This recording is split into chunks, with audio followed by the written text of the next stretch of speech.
شروع کرنا تیرا کام ہے، اسے مکمل کرنا خدا کا کام ہے۔ فجر کے وقت ہمارے رانجھوں کو نیند آ جاتی ہے اور کہتے ہیں نماز عشق کریں گے ادا مدینے میں۔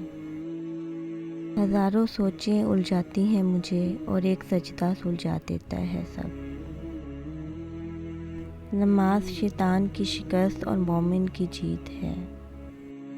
میں نے ادھوری تمناؤں کا حل فجر کے سجدے میں پایا۔ گناہوں کا بوجھ ہلکا کیجیے۔ حضرت عبداللہ بن عمر فرماتے ہیں میں نے رسول اللہ صلی اللہ علیہ وسلم کو ارشاد فرماتے ہوئے سنا، جب کوئی شخص نماز کے لیے کھڑا ہوتا ہے تو اس کے گناہ اس کے سر اور کندھوں پر رکھ دیے جاتے ہیں، جب وہ رکوع و سجدہ میں جاتا ہے تو وہ گناہ گرتے رہتے ہیں۔ ہر دکھ کی دعا فجر میں لپٹی ہوئی ہے۔ جس سکون کو میں 5 اسٹار ہوٹلوں، موسیقی کی محفلوں اور روشنیوں میں ڈھونڈا کرتا تھا، وہ مجھے بالا کوٹ کی پہاڑوں کی ایک ٹوٹی ہوئی مسجد کی پھٹی ہوئی صف پر ملا۔ نماز اور قرآن بعض دفعہ آپ کے حالات تو نہیں بدلتے، مگر آپ کو ان حالات میں اچھے طریقے سے رہنا سکھا دیتے ہیں۔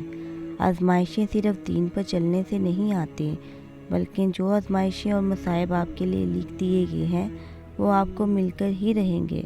قرآن سے دوری سے اتنا ہوگا کہ وہ مصائب آپ کو پاگل کر دیں گے، اور قرآن کا قرب آپ کو ہر مشکل سے نکلنے کا راستہ دکھاتا رہے گا۔ بہت قیمتی ہوتے ہیں وہ دکھ جو آپ کو نماز تک لے آتے ہیں۔